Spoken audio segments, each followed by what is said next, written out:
Well, hey there, Steeler Nation. Flip Fisher, staff writer for BehindTheSteelCurtain.com, bringing you another film study. This will be the second half of the Cincinnati Bengals game, featuring Devlin Hodges.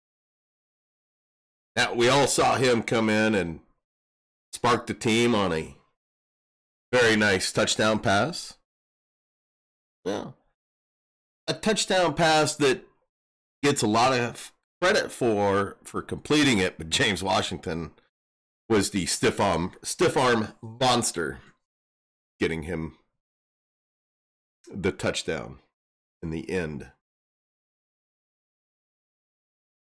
It was not all roses, though, for Hodges. 5 of 11, 118 yards and a touchdown. And most of the damage came on the one long pass play. I shouldn't really call it a pass play. I should catch and run.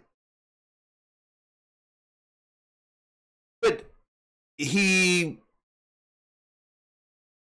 was off and on okay during the game. You know, 45% completion rate, nothing special. But biggest thing is, didn't make crucial mistakes. You know, we saw in the first half that Rudolph got us into the red zone against one of the worst pass teams and turned the ball over. That's what Hodges didn't do this game. And he did have the opportunity to do it. And I'll show you that later, where if he would have thrown if he would have thrown to his target, it would have absolutely picked up. There were some things that I liked that he did, and there was quite a bit that I did not like. And yeah, I'm concerned with Cleveland coming up. But let's get right into this. Quit dilly-dallying, flapping my gums. Here we got a 1st and 10, and this is his first play of the game. And this is what I really would like to see out of Duck more. I would like to see these types of plays called in the Cleveland game. And this is just going to be an out. Nice. Pitch and catch. Right on the money. And I believe that was his first pass that he threw in the San Diego game. He just threw it to the other side in the San Diego game. Right on the money. That's where he's going to excel. His passes like that. Here's the 2nd and 7. And when I first saw this pass, I was like, it's a terrible overthrow. And when I was watching the game live. And he's going to throw it down to the bottom here for Washington. But when you really kind of break this down a little more, you see that it was the corner that got position on Washington and ran the route. He's running the route for Washington. Got position on him. Am I going to knock Hodges for that? No, not really. You know, that's where Washington's got to get the position. Box out the corner. Now, there was the flag on the play. I believe for illegal. Might have been pass interference on Washington. Here, of course, is the big pass play. Big stiff arm. just puts him on his keister. But the thing I really like about this is watch Hodges' footwork. Bam. Throws a strike over the middle. I like that. Let's look at this again. Look at his footwork. And this is something that I really watched during this game, because I did not like his footwork in the San Diego game, where he just kept bouncing backwards. And you don't see that here. Steps up, throws a perfect ball. That is a perfect pass. That's best pass I've seen out of Hodges.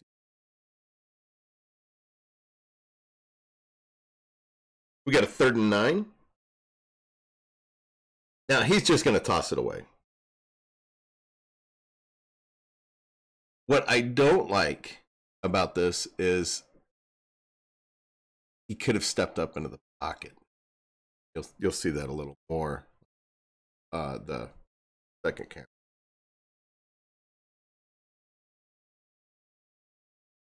And he did miss a wide receiver over the middle.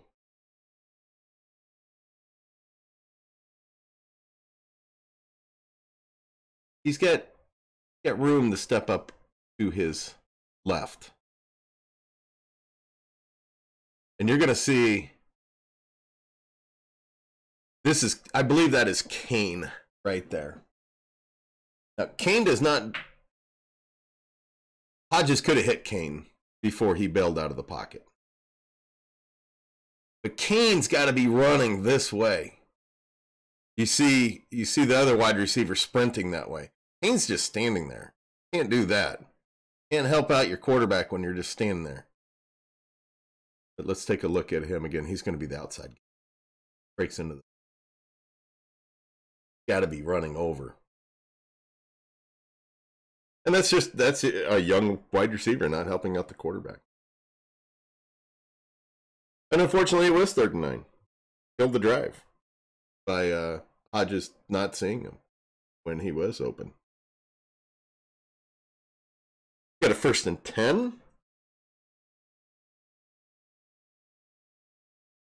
This is a slant that I want to see more out of Hodges. This is where he's going to be very accurate. I want to see more of these called. Yeah, I'd like to see 4 or 5 of these called in the Cleveland game. They're going to be playing tight coverage, and it's a strike. It's right on the money. And this is where it would be really nice to have Juju for the game, but I don't think we will. So it's going to be up to probably more Johnson than anything. 3rd and 7. Now this is where Hodges kind of drives me a little batty, and he did this in the San Diego game as well. He's gonna scramble out, and I like the scramble. But it's 3rd and 7. He wants the extra yards, and he's going to take on the defender there. But he tries like a little spin move, which was a terrible spin move. But it shows his mobility.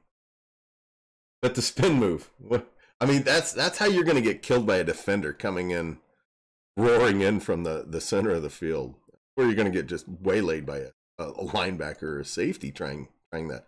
And I like the fight for the extra yards, but he's going to get killed doing that. We got a 2nd and 9. And this is where he does not quite step into the throw.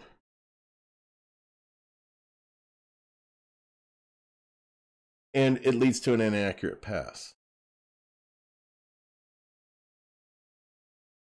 Watch his feet here.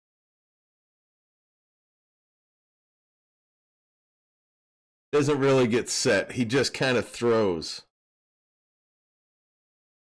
Just tries to rely on his arm strength, and he's not like I've said before, he does not have the big arm strength. And he is staring him down. There was no progression there. And it's an inaccurate pass. So we got a 3rd and 8. And this is one aspect that bothered me in the Cincinnati game, is he got happy feet during this game. And some of it was probably nerves.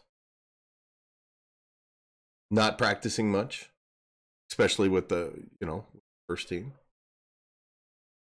but he's feeling pressure that is not there. Why is he going to move here? He moves out of the, right there. He moves out of the pocket, and there's no reason to move out of the pocket. And then he forces that pass back, which it was flagged, which it shouldn't have been flagged, but it was. Not the wisest of throws with the tight coverage.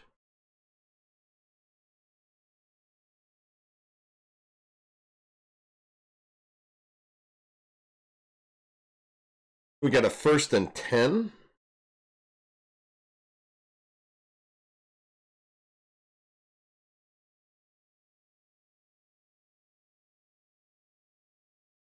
And I like the throw. I like the attack in the one-on-one coverage. Now, I've talked about this a lot with Rudolph, is attacking that one-on-one coverage.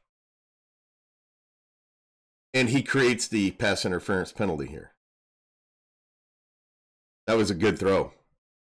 That was a solid throw. And it would have been a completion if it hadn't been for the pass interference. No, it was on the outside. 2nd and 8. Now, some people criticized him during the game for taking, quote unquote, this sack for a 1-yard loss instead of throwing it away. Well, that's being nitpicky, because A, he doesn't see the yard mark. The yard marker's not on that, except for the first down mark. That's being really kind of nitpicky. But again, it shows his mobility. But he could have thrown it earlier. And he almost got the edge. When he broke out of there, I was really surprised he did not get to the edge. 3rd and 4. Now, this is where he got really criticized in the comments thread. This is going to be the pass where he throws it in dirt. And people were saying this is a bad play. But he throws it into the dirt instead of throwing it to, and you'll look up here. Nick Vigil is the linebacker, right? And he's reading the play. Like, he knows what the play is. And it's a design play. And he throws it into the dirt. He throws it to the target there. That's a pick 6.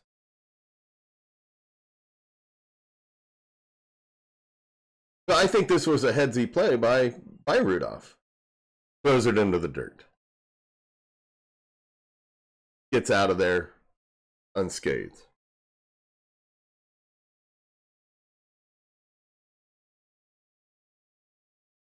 Here's a 2nd and 20. Now, watch him work the progression. Well, we'll see it more. We'll see it better. But he works his progression, and then he ends up throwing it away when there's nothing open. It was good coverage.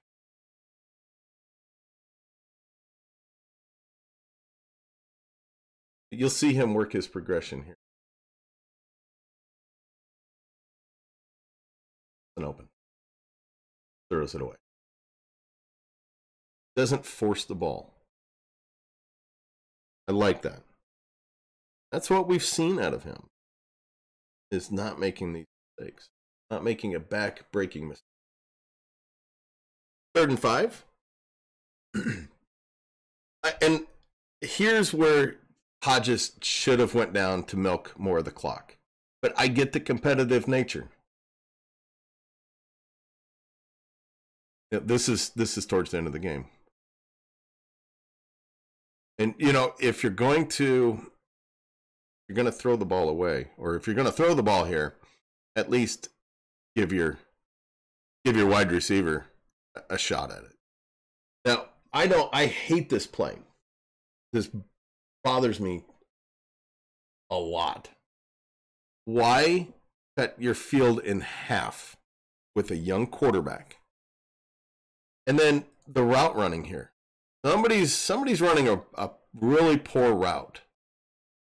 You got 2 guys basically in the same area right there.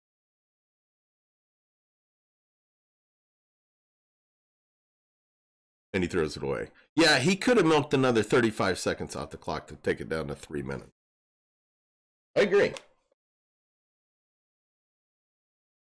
Could we have lost the game because of it? Absolutely. You